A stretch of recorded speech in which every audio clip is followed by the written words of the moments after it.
दर्शकबिन नमस्कार। एबिसी चेकमा स्वागत छ। म कुलचन्द्र विष्ट। हरेक पल्टको चुनावमा तपाईका सामु भोट माग्न आउने नेता हुन् वा देशका शीर्षस्थ नेता, उनीहरूले बारम्बार भन्ने रेडिमेड कुरा हो, हामीले राजनीति जनताका लागि गरेका हौं। अब हामी जनताका दुःख दूर गर्दै देशलाई विकास र समृद्धिको पथमा अघि बढाउँछौं। यसैलाई सुखी नेपाली समृद्ध नेपाल नारामा समेटेका एमाले अध्यक्ष तथा पूर्व प्रधानमन्त्रीले घर घरमा पाइप मार्फत ग्यास, रेल र पानी जहाजको सपना देखाए। माओवादी केन्द्रका अध्यक्ष पुष्पकमल दाहाल प्रचण्डले त उहिले नेपाललाई स्विजरल्यान्ड बनाउने भाषण दिएका थिए। हरेक नेपालीको आफ्नै घरमा दुहुनो गाई होस्, आफ्नै घर होस्, कम्तीमा 1 बिघा जग्गा हुनुपर्छ भन्ने बीपीको सपना देखाएर पटक पटक सत्ताको बागडोर सम्हालेको कांग्रेसले पनि केही आफू र आफ्नाको जीवनलाई राजर्षी बनाउने बाहेकको काम गर्न सकेन। लामो समयदेखि हामीले सुन्दै आएको हो, दक्षिण कोरिया, सिङ्गापुर जस्ता देश कहाँ पुगिसके, हामी भने जहाँको त्यही। अहिले पनि हामी त्यही कुरा सुन्ने गर्छौँ। 2 वा 2.5 दशकको मात्र कुरा गर्ने हो भने पनि एउटा छिमेकी संसारको सबैभन्दा धनी बनेर महाशक्ति बनिरहँदा अर्को छिमेकी यही अवधिमा उदयमान शक्तिको रूपमा स्थापित हुँदैछ। यी 2 छिमेकी बीचको नेपालको नाममा उही गरिबी र पिछडिएको ट्याग झुन्डिएको छ। एकजना विकासविदले भनेका थिए, नेपाल नबन्नुमा दलहरूको झोले कार्यकर्ता पनि मुख्य कारण हुन्। आखिर के देशको अवस्था त्यस्तै हो त? देशको विकासको बाधक को हो? किन नेताहरूमा आफ्ना कार्यकर्ताको बाहेक आम नागरिकको माया नलाग्ने प्रवृत्ति हावी बन्दै गएको हो? आम जनजीवनमा देखिने परिवर्तन गर्न नसक्ने उनीहरूको राजनीति कसका लागि? किन स्रोत र सम्पदाले भरिपूर्ण नेपाल विकास हुन सकेन? आजको एबिसी चेक यसैमा केन्द्रित रहनेछ। हुन त विकास नहुनुको कारण एउटै वाक्य वा एउटा मात्र कारण देखाउन असम्भव छ। तर सुरु गरौँ कार्यकर्ताका कारण विकास नभएको तर्कबाट। विगत झन्डै 7 दशक मात्र पछाडि हेर्दा पनि हामी के देख्छौँ भने नेपालको राजनीतिमा धेरै प्रयोग गरिसकिएको छ। यो अवधिमा धेरैजसो समय राजनीतिक मुद्दामा खर्चिएको छ। एक व्यवस्था वा कुनै अमुक व्यक्तिका कारण विकास नभएको भन्दै नयाँ व्यवस्था ल्याउने तथा जनतालाई बलिको बोको बनाउने बाहेकका कार्य यो अवधिमा भएका छन्। अब त विकास र समृद्धिको बहस हुनुपर्ने समय हो भनिएका दिनहरूमै देश अझ जर्जर राजनीतिक समस्यामा फस्दै गएको छ। न्यायालय, व्यवस्थापिका तथा कार्यपालिकामाथि नै प्रश्न उठिरहँदा कानुनी राज र संविधानवादमाथि नै सङ्कट देखिन थालेको छ। यसमा अक्सर सुनिने कुरा हो, हामी कहाँ राजनीतिक स्थिरता नै भएन, हाम्रो राजनीति नै ठिक भएन, नेताहरू पनि जन्मेनन्, भएनन्, राजनीतिमा असल मान्छे गएनन्, खराब मान्छेहरू हाबी भए। प्रश्न चाहिँ के हो भने हामी कहाँ कुनै कुराको स्थिरता छ भने त्यो अस्थिरता मात्रै छ। किन? राजनीति ठिक भएन त किन भएन? नेताहरू पनि भएनन्, जन्मेनन् त किन भएनन्, किन जन्मेनन्? त्यसो भए हामीले असफल र नालायक भनेका नेताहरूलाई नै पटक पटक चुनावमा जिताएर किन पठाएको? यति लामो राजनीतिक र संवैधानिक प्रयोगबाट पनि हामीले किन नेता जन्माउन नसकेको? होइन, हामीसँग अरू विकल्प थिएन, चुनेर पठाउन असल मान्छे थिएनन् भन्ने हो भने खराब भनिएका तिनै नेताबाट हामीले देश बनाउने आशा किन गरेको? असल र राम्रा मान्छे राजनीतिमा गएनन् भन्ने हो भने उनीहरू किन गएनन् र राजनीतिमा लाग्नेहरू सबै खराब हुँदैनन्, असल पनि हुन्छन् भन्ने ती असल मानिसहरू किन हाबी हुन नसकेको? यावत प्रश्नहरू हामी माझ नै तेर्सिएका छन्। यो हेरौँ। भने हामी जनताको कमजोरीको फाइदा पनि लिइरहेका छौँ। नेपाली जनता कस्तो छ भन्नलाई भनेदेखि हल्लाको पछि कुद्ने यो मनोविज्ञान छ नेपाली जनता। र यो मनोविज्ञान बुझेर विदेशी शक्ति केन्द्रहरूले ठुला मिडियालाई गजब लगानी गरिरहेका छन् र उनीहरूका एजेन्डाहरू अगाडि बढाउनु पर्यो भने हल्ला बोलबाट सुरु गर्छन्, हल्ला बोलबाट, र नेपाली जनता हल्लाको पछि कुद्छन्। त्यसले गर्दाखेरिमा एउटा चाहिँ कारण चाहिँ यो चाहिँ के छ भने नेपाली जनताको आफ्नो कमजोरीको कारणले पनि अब यहाँ चाहिँ उनीहरूको मन परि चल्न पाइरहेका छ। उनीहरू नेपाली जनताले तथ्यमा टेकेर र अनि त्यहाँ यो सही र गलत छुट्याएर जाने हो, आफ्नो विवेक प्रयोग गर्ने हो, आफ्नो स्वच्छ ब्रह्मले देखेको कुरा विवेक प्रयोग गरेर तथ्यमा आधारित भएर वस्तुनिष्ठ भएर जाने हो भनेदेखि अनि यिनीहरूलाई चाहिँ यसरी जनतालाई चाहिँ मतलब भ्रम पार्न रुममा ल्याएर राख्न सक्दैन थिए। राजनीतिक दलको एजेन्डा किन हुँदैन भन्नलाई भने यत्रो ठुलो इस्यु आउँदा त उनीहरू चाहिँ मतलब लुकेर बसिरहेका छन्। यत्रो चाहिँ मतलब न्यायपालिका सुधारको चाहिँ यत्रो आवाज घन्किरहेका छ, यत्रो आवाज घन्किँदा त उनीहरू चाहिँ वास्तवमा लुकेर बसिरहेका छन्। पार्टी लुकेर बसिरहेका छन् भने उनीहरूलाई के छ भन्नालाई भने राष्ट्रको, देशको, जनताको चिन्ता चाहिँ उनीहरूको छैन। उनीहरूको विषयवस्तु नै परेन, उनीहरूको जनता उनीहरूको चाहिँ नि प्रासङ्गिक वस्तु नै होइन, सान्दर्भिक वस्तु नै होइन, उनीहरूको चासो चिन्ताको विषय नै होइन। यो राष्ट्र देश जनता उनीहरूको चासो र चिन्ताको विषय रहेन हेर्नुहोस्। त्यसले गर्दाखेरिमा उनीहरूको आफ्नो सत्ता कसरी पाउने, सत्तामा कसरी पुग्ने होइन, सत्तामा कसरी टिक्ने बाहेक उनीहरूको के पनि छैन। र त्यो टिकाउनलाई बरु विदेशी शक्ति केन्द्रको आडबाट चाहिँ हुन्छ भने त्यहाँ हारुगार गर्न जान्छन्।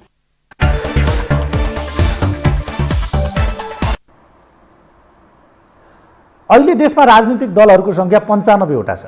एउटा दलले राम्रो गर्न नसकेको तथा जनसवालमा काम गर्न नसकेको भन्दै एउटाको विकल्पमा अर्को दल जन्मिने क्रम अझै जारी छ। नेपाल जस्तो सानो मुलुकमा यो सङ्ख्या आवश्यकताभन्दा पनि धेरै हो भन्दा अत्युक्ति नहोला।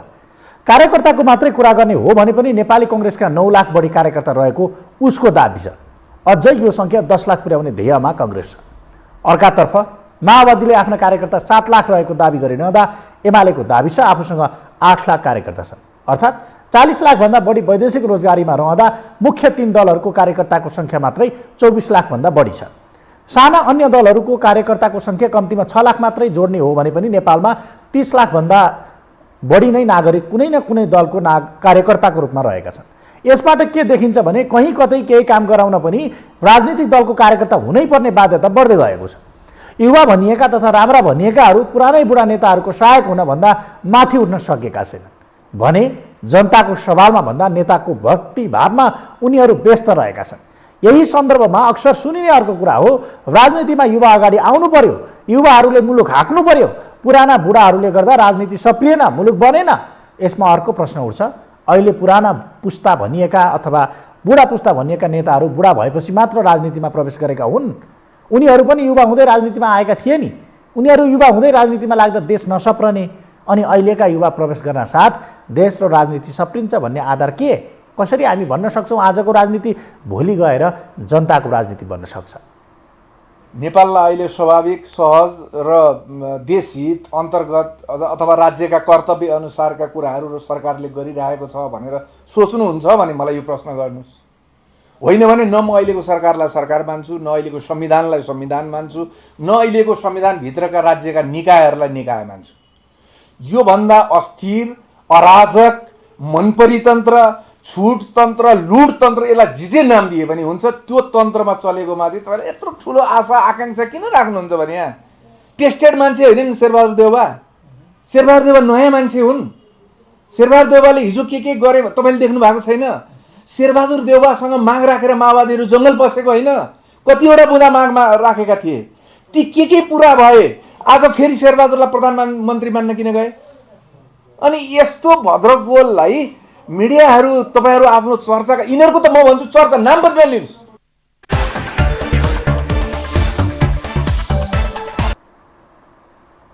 दलहरूमा आन्तरिक लोकतन्त्र खस्कँदो छ भने वैकल्पिक भनिएका शक्तिहरू पनि राडीभित्रबाट म्याउ गरिसकेका छन्। कतिपयले यसलाई व्यवस्थाकै दोष मान्दै पुनः परिवर्तनकै पक्षमा वकालत गर्न थालिसकेका छन्। एउटा सरकारले गरेका नियुक्तिहरू अर्को सरकार आउन साथ फेर्ने तथा आफ्नालाई च्याप्ने प्रवृत्ति अझ बढ्दै गएको छ, जसले सरकारको अस्थिरतासँगै अन्य निकाय र तह र तबका समेत स्थिर बन्न सकेको छैन। राष्ट्रको उद्देश्य के गर्ने हो वा राष्ट्रिय स्वार्थको कुरामा एक ठाउँमा उभिने कुरामा अझै पनि सबै राजनीतिक दलहरू तयार छैनन्। उनीहरूको अहिलेको बहस पनि किन आम नागरिकको जीवनस्तरमाथि उठ्न सकेन भन्ने भन्दा कसरी सत्ता प्राप्ति गर्ने भन्नेमा केन्द्रित छ। आफू सत्तामा रहँदा सबै कुरा कानुनी मान्नेहरूले बाहिरिएसँगै चर्को आलोचना गर्ने प्रवृत्ति बढ्दो छ। अर्थात् निष्पक्ष देशहितका लागि भन्दा दलीय चस्मा लगाएको आँखाबाट आफू अनुकूल व्याख्या गर्नेहरू बढ्न थालेका छन्। यसमा सबैभन्दा इमान्दार नैतिकवान हुनु पर्यो राजनीति गर्ने मान्छेहरू, र त्यसपछि प्रशासकहरू चाहिँ चित्तबुझ्दो हुनु पर्यो र देशका जनता पनि सक्षम हुनु पर्यो। त्यसको लागि के भन्दाखेरि आफ्नो योगदान चाहिँ मबाट सुरु गरौँ भनौँ न। त्यो नगर्ने भ्रष्टाचारी भन्छ को त? अब भ्रष्टाचार हामीले चाहिँ गरेर पठाएको नेतृत्वमा बस्ने प्रधानमन्त्रीदेखि लिएर सबै भ्रष्टाचारी छ भने जनता चुन्ने मान्छे चाहिँ भ्रष्टाचारी भएन। कर्मचारी भ्रष्टाचारी भन्छ। कर्मचारी नेपालकै देशका चाहिँ विदेशबाट एकजना पनि आएको छैन कर्मचारी हेर्नुहोस्, तर त्यही नेपालबाट जन्मेको हुर्किएको सबै गरेको मिलिट्री पुलिस सबै चाहिँ भ्रष्टाचार भन्यो भने नेपाली जनता भ्रष्टाचारी भएन।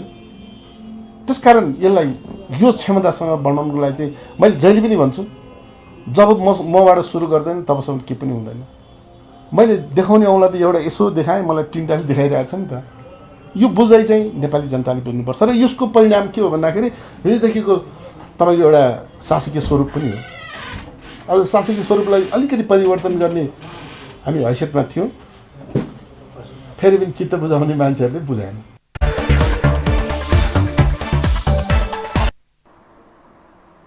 तर केही विश्लेषकहरू भने क्रिटिकल तथा एलिट मासले गर्ने आलोचनाकै भरमा वास्तविक चित्र नदेखिने बताउँछन्, अर्थात् एउटा कुरा हेरेर यसलाई भन्न नसकिने बताउँछन्।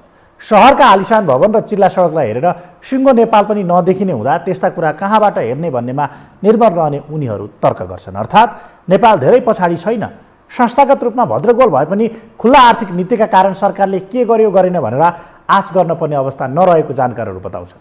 अब सरकारको अपेक्षा नभएको तर अवरोध चाहिँ नगरोस् भन्नेतर्फ आम मानिसहरू लाग्न थालेकाले यसलाई प्रणालीको फाइदाका रूपमा बुझ्नुपर्ने उनीहरूको तर्क छ। अर्थात् विकसित देशहरूमा उनीहरूलाई राजनीतिमा केही भइरहेको छ भन्ने कुराले खासै प्रभाव पार्दैन।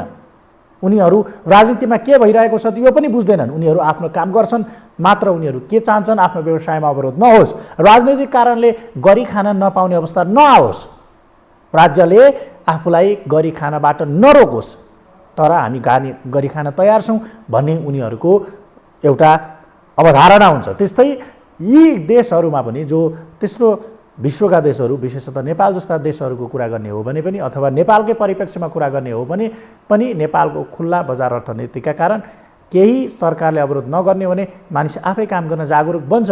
अब राजनीतिको झोला बोक्नबाट ऊ वाक्क भइसक्यो। राजनीतिले केही गर्दैन, गर्ने हामीबाट रहेछ, सुरु मबाट गर्नुपर्ने रहेछ र राजनीतिले त्यसलाई नीतिगत महत्त्व दिने मात्रै रहेछ भन्ने खालको अवस्था आउने राजनीतिक शास्त्रीहरूको तर्क छ। यो हेरौँ। यो तपाईँको एउटा क्रिटिकल मासले गर्ने, एलिट बेस मासले गर्ने आलोचनाबाट मात्रै तलको ग्राउन्ड रियालिटी थाहा हुँदैन। यो भारतको उत्तराखण्डतिरको केही भागहरू घुम्नाले ग्रामीण एरिया, पहाडी एरिया हेर्ने अवसर मिल्यो। त्यो हेर्दाखेरि देखिन्छ कि खासै के फरक छ र नेपाल र यहाँको अवस्था, पहाडी क्षेत्रको अवस्था र नेपालको अवस्थामा के भिन्नताहरू। भारत यत्रो प्रगति गरे पनि त्यो प्रगति यहाँसम्म आउन सकेको रहेनछ भनेर हामी कुरा गर्दै थियौँ। हेर्नुहोस्, अब यहीँ पनि हेऱ्यो भने काठमाडौँको अहिलेको अवस्था धेरै कुराहरू, काठमाडौँको सानो भागलाई तपाईँले हेर्नु हो भनेदेखि यो बानेश्वर एरियाको सडकको भाग होइन, अलिकति तपाईँको अहिले रिङ रोडको यतातिर किर्तिपुरदेखि यो कलङ्कीदेखि कोटेश्वरसम्मको भाग, केही सडकका भागहरू, त्यहाँ चलेका गाडीहरूको दृश्यलाई हेऱ्यो भनेदेखि अरू बाँकी नेपाल बिर्सिनुहोस्। नेपाल त अब समृद्धि र विकासको एउटा सूचक त्यो पनि होला। त्यसैले तपाईँको के देखिन्छ, हेर्ने कहाँबाट भन्ने कुराहरू आउँदछ। यो स्थिति म चाहिँ नि धेरै पछाडि देख्दिनँ, तर खालि हाम्रो चाहिँ के देखिन्छ, भद्रगोल त हेर्नु न तपाईँको संस्थागत भद्रगोल त भारतमा पनि छ, कम छैन। बङ्गलादेश करिब झन्डै झन्डै अहिले एक प्रकारले वान पार्टी डिफेक्टो रिजिममा पुगिसकेका छ। अब विकासका कुराहरू, आर्थिक विकासका कतिपय कुराहरू के छ भने अहिले यो खुलापनले गर्दाखेरि सरकारले के गर्यो के गरेन भनेर सरकारको आश गर्नु पर्दैन। मैले अहिले तपाईँलाई भनिरहेको कुरा कि यो सरकारका कारणले होइन कि आज नेपालीहरूको अवस्था जे जति बनिरहेको छ। अहिले तपाईँको दुईजना मान्छे, एकजना मान्छे एउटै कोठामा आफ्नो एउटा स्वरोजगारको जो बनाउँछ, यही तपाईँको मिडिया चलाउन सक्दो रहेछ। अनलाइन त एकजना एक्लै कोठामा बसेर पनि चलाउन सक्दो रहेछ। भने मान्छे आफैले कहाँबाट आफ्नो एउटा भनौँ न आफूलाई इङ्गेज गर्ने, कसरी आफूलाई आफ्नो जो व्यवहार चलाउने भनेर सरकारको अपेक्षा गर्दैन। अहिले सरकारले कहिले नोकरी दिन्छ मलाई भनेर अपेक्षा गर्दैन। सेल्फ इम्प्लोइड एउटा ऊ चलेको छ। अलिकति थोरै बहुत केही स्किल जानेपछि मान्छे यो सक्यो, यसले उसको आर्थिक अवस्थामा सुधारहरू ल्याइरहेको छ। यसलाई हामीले यो प्रणालीकै चाहिँ यो सरकारका कसको छ त्यसले गरेको योगदान भन्दिनँ म। हेर्नुहोस्, समग्रमा प्रणालीले दिएको योगदान हो, नेपालको वातावरणले दिएको योगदान हो यो। हेर्नुहोस्, र समयको पनि एउटा यो योगदान हो। तर खालि सरकारले अहिले राजनीतिले हामीलाई अवरोध नगर्दै हुन्थ्यो भन्ने लाग्छ मलाई। राजनीतिले के गर्छौ, सत्तामा बसेर तिमी मन्त्री प्रधानमन्त्री भएर कुन पार्टी के, मलाई त्यसमा चिन्तै छैन। मेरो काममा अवरोध नरोक्दै पुग्छ तिमीले भन्ने मात्रै मेरो चाहना छ। हेर्नुहोस्, नरोक्दिने हो भनेदेखि यो चलिरहन्छ राजनीति, यिनीहरूको बिजनेस चाहिँ छोडिदेऊ भनेर मान्छे बिस्तारै। अहिले विकसित देशहरूमा धेरै ठाउँहरूमा अहिले त के छ थाहा छैन, अहिले अगाडि बाहिरका केही साथीभाइहरूसँग कुराकानी हुँदाखेरि उनीहरू के भन्थे भन्दाखेरि यो मतलब छैन यो राजनीति, हु केयर सिट भनेर चुनावको कुरा आइरहेको छ। हामी यहाँ चाहिँ नि अब अमेरिकामा के चुनावको नाम त्यहाँ पुग्दाखेरि युनिभर्सिटी प्रोफेसर सोधे मलाई ड्याम।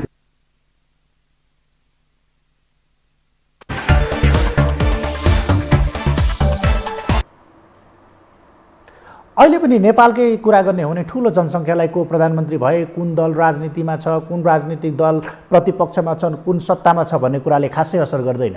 उनीहरूको प्रश्न उनीहरूको जनजीविकासँग जोडिएको हुन्छ, उनीहरूका दैनिक समस्याहरूको सम्बोधनसँग जोडिएको हुन्छ। कुन सरकार आउँदा कति सम्बोधन भए, हाम्रो जीवनस्तर कसरी उकासिँदैछ भन्नेसँग जोडिएको हुन्छ। तर प्रश्न त दलहरूमाथि उठ्ने नै भयो, जसले नेतृत्व गर्छ ऊ माथि नै प्रश्न गर्ने हो। यसको मतलब अब प्रश्न दलहरूमाथि अझ पेचिलो बन्दै गएको छ। हिजोका दिनमा जनताहरूले पत्याए, नागरिकहरूले पत्याए, व्यवस्थाकै कारणले समस्या भयो अथवा कुनै अमुक व्यक्तिका कारण समस्या भयो भनेर उनीहरू बलि दिन तयार भए, परिवर्तनका खातिर उनीहरू युद्ध लड्न तयार भए, जनयुद्धमा जान तयार भए, सशस्त्र युद्धमा जान तयार भए। अब बहुदलको कुरा आएको छ, लोकतन्त्रको कुरा आएको छ। लोकतन्त्रमा दलहरू बलियो हुन्छन् भन्नेमा दुई मत छैन, तर हिजो योभन्दा बलियो राजा पनि जनअपेक्षा पुरा हुन नसक्दा मासिएका उदाहरणहरू हाम्रै सामु छ। अब राजनीतिक दलहरू सामु पनि यही समस्या खड्किने देखिन्छ। दलहरू बिस्तारै जनताका नजरमा गिर्दै गएका छन्, जसको सङ्केत अब आएको परिवर्तन आत्मसात गर्न नसक्ने दलहरूको अस्तित्व रहन्छ कि रहँदैन भन्नेमा केन्द्रित हुने जानकारहरू बताउँछन्। अर्थात् लामो समय हामीले राजनीतिक माछापछिमा यो सकाएका छौँ। बौद्धिक बहसका रूपमा अथवा बाँडी विलासका रूपमा कस्तो शासन पद्धति ल्याउने, कसलाई मन्त्री बनाउने, कसलाई प्रधानमन्त्री बनाउने, कस्तोलाई बनाउने, कति ठाउँमा जिल्लाहरू विभाजन गर्ने अथवा सङ्घीयता कसरी गर्ने भनेर यस्ता बहसहरूमा, जुन राजनीतिक बहस मुद्दाका बहसहरूमा हामीले ठुलो समय खर्च गरिरहेका छौँ। अबको बहस भनेको विकास र समृद्धिको बहस हुनुपर्ने हो। तर अहिले पनि नेताहरू विकास र समृद्धिको बहस गरिरहेका छैनन्। जनताहरूले के मागिरहेका छन्, आम एउटा जनताको माग के रहन्छ, राजनीतिमा एउटा साधारण व्यक्तिको अवस्था कहाँ रहन्छ भन्ने कुरा यिनीहरूले आत्मसात गरेनन् भने यिनीहरूको अवस्था पनि कुनै फेरिएको व्यवस्था जस्तो नहोला भन्न सकिँदैन भनेर प्रश्न उठाउनेहरू पनि छन्। यो हेरौँ, यो परिवर्तनलाई यदि नेपालको राजनीतिक दलहरूले सुझबुझका साथ भूमिका निर्वाह गरेनन् भने दलहरूको भविष्य, आज दलहरू त पपुलर छैनन् नि त। आज प्रश्न यो होइन कि म कुन पार्टीमा जाउँ या पार्टीमा गएर मेरो अस्तित्व बचाउँ। प्रश्न त के छ भने पार्टीको अस्तित्व अब रहन्छ कि रहँदैन। यदि हेर्नुहोस्, बलियो त 46 सालमा राजा पनि बलियो थिए, आखिर त त्यो 62-63 झन् बलियो थिए। बलियोले टिकिँदो रहन्छ नि त। त्यसैले अहिले दलहरू बलिया छन्, यसमा कुनै विवाद छैन। तर जुन किसिमको जनतामा असन्तुष्टि छ, जुन किसिमको परिवर्तनको मैले सङ्केत देखिरहेको छु, यदि त्यसमा पार्टीले सकारात्मक भूमिका निर्वाह गरेनन् भने म काङ्ग्रेसमा जाने कि नजाने होइन, काङ्ग्रेस रहन्छ कि रहँदैन, त्यो अवस्था आज देशमा सिर्जना हुन थालेको छ।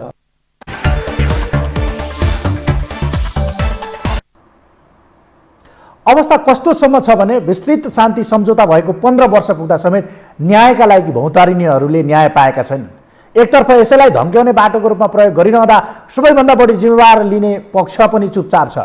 हिजो देश परिवर्तनका लागि भन्दै हिँडेकाहरू अहिले खाडीमा श्रम गर्न बाध्य छन्। महँगी दिन प्रतिदिन बढ्दो छ, गरिबी बढ्दो छ, तर नेताको छत्रछायामा हुनेहरूको रजगज बढ्दो छ। हरेक क्षेत्रमा राजनीति घुस्दा सही र राम्रा काम समेत प्रभावित बनेका छन्। आम सर्वसाधारणले देश नबन्नुको दोष राजनीतिक दल र नेताहरूमाथि लगाइरहेका छन्।